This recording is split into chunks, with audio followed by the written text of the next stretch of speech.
Hello friend, তোমরা সবাই কেমন আছো? আবার অনেক দিন পর তোমাদের সঙ্গে নতুন একটি ব্লগ শেয়ার করছি। তো সেদিন ছিল বিশ্বকর্মা পুজো, তাই আমরা সকাল সকাল স্নান করে চলে গেছিলাম ওর ডিউটির ওখানে অন্ডালে। আমি প্রতি বছরই ওর সাথে ওখানে যাই। তো ওখানে প্রতি বছরই অনুষ্ঠান হয়, নাচ গান ইত্যাদি। ওখানে যাওয়ার পর দেখছি অনুষ্ঠান শুরু হয়ে গেছিলো, আর ওর সব ডিউটি স্টাফদের সাথে দেখা হয়েছিল, তাদের সাথেই গল্প করছিলাম। তার গল্প করতে করতে লক্ষ্মীদি আর সুমিতদার সাথে দেখা হয়ে গেল। ওরা আমাদের আগেই চলে এসেছিলো, তো এসে লক্ষ্মীদির ফুচকা খাওয়া হয়ে গেছিলো।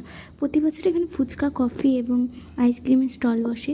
তারপর লক্ষ্মীদি বললো যে চলো ফুচকা খেয়ে আসি। তো আমি আর লক্ষ্মীদি আবার ফুচকা খাচ্ছিলাম, আর উনি দাঁড়িয়ে দাঁড়িয়ে আমার ভিডিও করছিল। ফুচকা খেতে খেতে হঠাৎ করে আমার কানেরটা খুব ডিস্টার্ব করছিল। তারপর খোঁচাখুচি করতে করতে কানেরটা ভেঙেই গেল। এরপর আমি ব্যাগে রেখে দিয়েছিলাম কানেরটা, তারপর ফাঁকা কানেই ঘুরেছি। কোথাও গেলেই আমার কানের নিয়ে খুব সমস্যায় পড়তে হয়, তো কী করবো, পুরোটাই ফাঁকা কানে ঘুরেছি। অন্য সময় এক্সট্রা একটা কানের রেখে দিই, আজকে সেটা রাখিও নি, ওই জন্যই পুরোটা আমায় ফাঁকা কানে ঘুরতে হয়েছে। ফুচকাটা খাওয়ার পর দেখলাম খুবই ভালো করেছিল ফুচকাটা, তাই ওকে বললাম যে একটা খেয়ে দেখো, খুবই ভালো হয়েছে। ফুচকা খাওয়া শেষ করে আমরা চলে গেছিলাম বিশ্বকর্মা ঠাকুরের একটু ভিডিও নিতে। এখানে এসে সবার সাথে কথা বলতে বলতে আর ঠাকুরের ভিডিওটা করা হয়নি। এরপর ঠাকুরের ভিডিওটা করার পর দেখছি ওখানে নাচ শুরু হয়ে গেছে। তারপর আমরা নাচ দেখতে চলে গেলাম। নাচ শেষ হওয়ার পর ওখানে যারা যারা মহিলা স্টাফ ছিল তাদের মধ্যে মিউজিক্যাল চেয়ার খেলা শুরু হয়েছিল। তো আমরা চলে গেছিলাম মিউজিক্যাল চেয়ার দেখতে।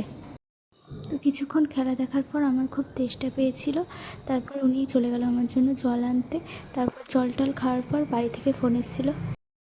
অনেক বেলা হয়ে গেছিলো আর প্রচণ্ড রোদ উঠে গেছিলো, তাই আমরা তাড়াতাড়ি ওখান থেকে বেরিয়ে গেলাম, কারণ আমাদেরকে রাতে আবার আসতে হবে।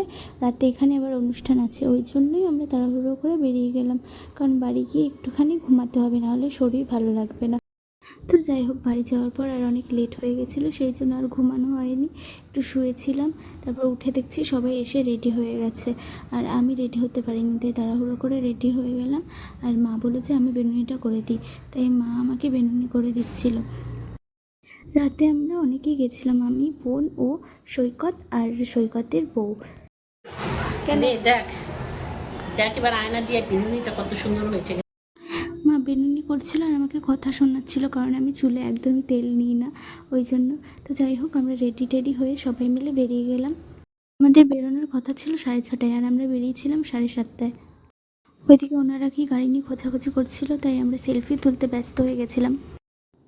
এরপর আমরা কয়েকটা সেলফি তুলে তারপর বেরিয়ে গেছিলাম। আমি ওদের ভিডিও করছিলাম, ওরা বুঝতেই পারিনি, ওরা প্রথমে ভেবেছিল সেলফি তুলছি, তাই হেসে দিয়েছে দুজনেই। এরপর আমরা গল্প করতে করতে পৌঁছে গেলাম অন্ডালে। তো তারপর আবার সেই জায়গায় চলে গেলাম। আমরা রাতেও লেট হয়ে গেছিলাম, ওখানে অলরেডি অনুষ্ঠান শুরু হয়ে গেছিলো।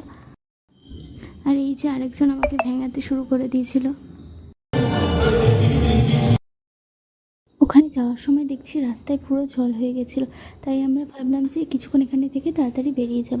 তো যাই হোক, ও ওখানে গল্প করতে শুরু হয়ে গেল, আর আমরা এখানে সেলফি তুলতে ব্যস্ত, আমরা বলতে এরা দুজন। আর আমি এখানে ভিডিও করছিলাম, আর পেছন ঘুরে দেখছি দুজন মিলে ভালোই সেলফি তুলছে আমাকে ছাড়া একা একা। আর সৈকতের ঘুম পেয়ে গেছিলো, তাই হাই তুলছিল বসে বসে।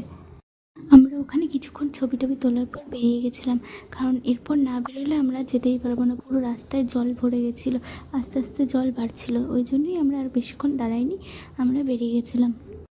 সবাই পুরো অনুষ্ঠানটা দেখতে পারেনি, কারণ এতটা জল বেড়ে গেছিলো, হাঁটু অবধি, আস্তে আস্তে সবাই ওখান থেকে বেরিয়ে গেছিলো।